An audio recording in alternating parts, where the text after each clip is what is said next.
Hey guys, welcome back. This is your host Phil from underKG.com, and we got the Galaxy Note 9, all four of the colors. These are the Ocean Blue, Midnight Black, Lavender Purple, and Metallic Copper. All right, let's start off with the slightly bigger package, which is 8 GB of RAM with 512 GB of storage. That also comes with the extra S Pen in the packaging. Opening up the box, you are going to see the little S Pen right there. The Ocean Blue color comes with an extra yellow pen. It's a bit more of a mustard color with the blue S Pen end. And inside this little packet is the usual goodies: SIM card tray removal pin and the free case right here. This is one of the Jello cases, nothing spectacular, but always good to have a protection from day one, and the quick start guide. The phone is right there with the packaging, and under that is the fast charger that is based on Quick Charge 2.0, which is a pretty dated technology. They still must not be entirely confident with making charges faster because of the whole Note 7 fiasco.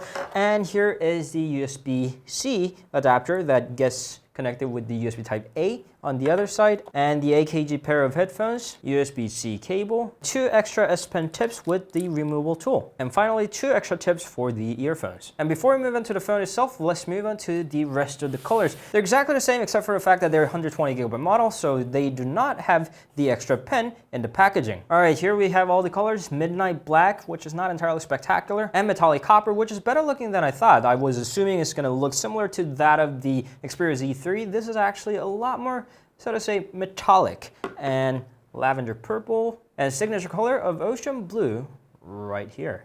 As I said, the Ocean Blue model comes with 2 different S Pens. This is the silver one that is pre-installed on the device, and the one that we've seen from the packaging is the yellow S Pen. When I first saw this with the leaked footages, it seemed like an odd choice, but in real life, this mustard color S Pen looks pretty nice. It actually gives a very, very nice punch to a rather calming color of blue. And since we're talking about colors, if you want a closer look, this is the Ocean Blue, Metallic Copper, which is noticeably different than the gold version of the Galaxy Note 8. And here's a rather uninspiring color of Midnight Black and the Lavender Purple. Taking a closer look, what you see here is 6.4 inches of QHD Plus AMOLED panel that is slightly larger than the Galaxy Note 8's display panel. And also you get to have slightly smaller bottom bezel right there. Moving on to the right hand side, you got the power key, nothing else. On top is a SIM card tray along with the microSD card expansion up to 528 GB that Samsung is going to launch with the Evo SD card fairly soon.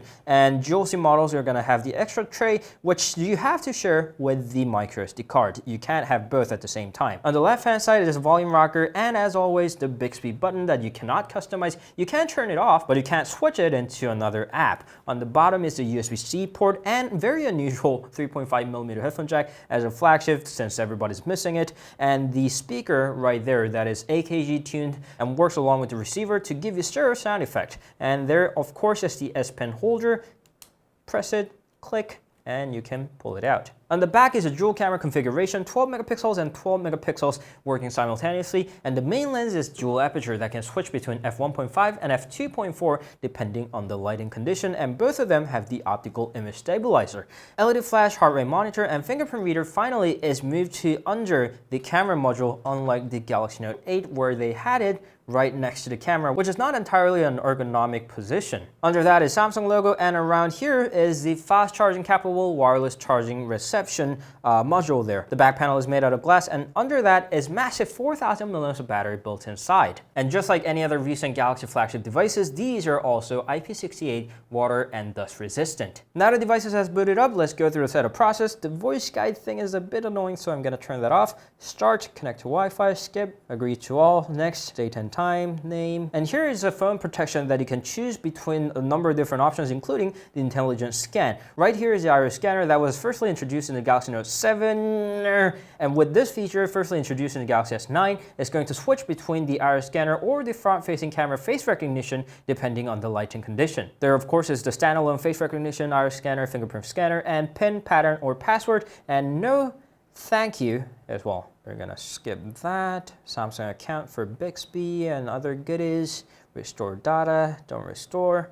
Next, next, disagree. And it's all done. Give it a few seconds and we're introduced to the Samsung interface, the Samsung Experience version 9.5, I presume. Yes, based on Android 8.1 Oreo, which is not the latest now that Google has launched 9.0 Pie. The interface itself isn't exactly new. You can swipe up to see all the apps. The settings app look like this. There are all the usual goodies, but the interesting part is the S Pen, because just like the old saying, everything is better with Bluetooth. So now the S Pen, called the Smart S Pen, is equipped with Bluetooth Low Energy. So this is wirelessly connected to your phone. Naturally, that means the S Pen now has battery built in, but you don't have to worry that much because it's going to get charged as soon as you put it back in your phone, and rest of the classical features are going to work even without the battery built in. So the screen tells you remaining battery life, and here are all the new things that you can do with the new S Pen. Firstly, hold down the pen to launch any of the apps that you want, and you can also customize in-app actions as well, like the camera right here. Single press take picture, double press switch camera,